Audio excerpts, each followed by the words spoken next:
This is video 2 in lesson 2 for module 2. In lesson 1, we reviewed how to multiply two binomials together, and we saw that we always ended up with these quadratic equations here, and that the results that we got also we were able to kind of predict right from the original problem, right, where the x's together made that x squared that we got. And the numbers add to make the middle term, and then the numbers multiply to make the last term. So now what we're going to do is use that information to work backwards. Okay, the strategy that we're going to be using here is we're going to look for two numbers that multiply to the last term and this is important, it's both have to be true. Let me actually factor it this way.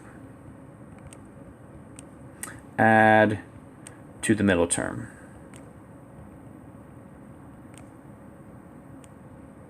Okay, so looking right here, right, we want to come up with two numbers that multiply to the last term of 7 and add to make 8.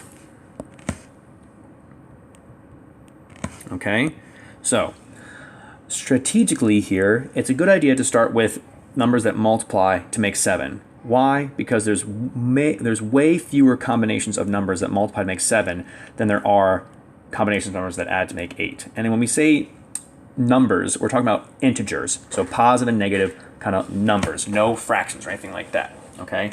This strategy, by the way, that we're using here only works when our lead coefficient here is a 1. You'll notice that for 7, 8, 9, and 10, all of these numbers have all the lead coefficients are 1, 1, 1, and 1. And that was true in the previous video too. All of our lead coefficients for our answers were 1, right? 1, 1, 1, and 1, like that. Okay. So, were you able to come up with two numbers that multiply to make 7 and add to make 8? Well, give me two numbers that multiply to make 7. There's only one option, right? It's 1 and 7. Do they also add to make 8? Yes, they do. So that's our answer. So this factors to be x plus 1 times x plus 7, right? If you were to multiply this back out like we did up here, okay, using a distributed property or your table, whatever you prefer, you would get exactly this. So what we're doing is working backwards. We have the product already multiplied out. We want to break it down into the two factors. Okay, so it's kind of like dividing. All right, let's look at this one. Here in this case, we're looking for two numbers that multiply to make what? Negative 90, that's our last term, and we want to add to make what? Positive 1. Okay, so can you think of two numbers that multiply to make negative 90? Go ahead and pause the video and think of two numbers that multiply to make negative 90 and add to make 1.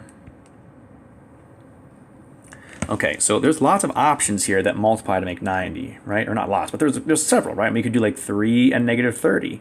We could do negative 3 and positive 30. We could do 2 and 45, or sorry, negative 2 and 45, or 2 and negative 45.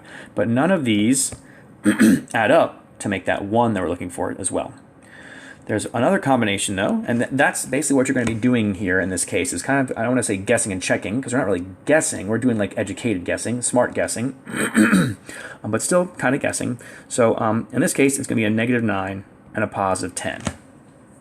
So those two numbers then will end up with m minus 9 and m plus 10.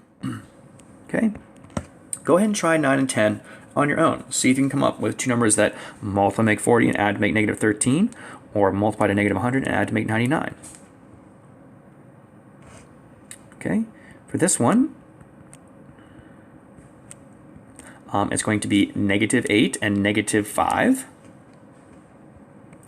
And then for this one, it will be plus 100 and v minus 1. Don't forget though, that multiplication, right? Some students forget that, to multiply to get 100, 100 and negative 1 or negative 100 and positive 1 are options, right? Some people forget about that because they think it's too trivial, but no, it's important to use that too. Okay, and again, the more you practice this, the better you'll get at it. It might be difficult right now. You might have difficulty coming up with numbers that multiply to make 40. List them out. So, for example, for 40, just start listing them out. 1 and 40, 2 and 20.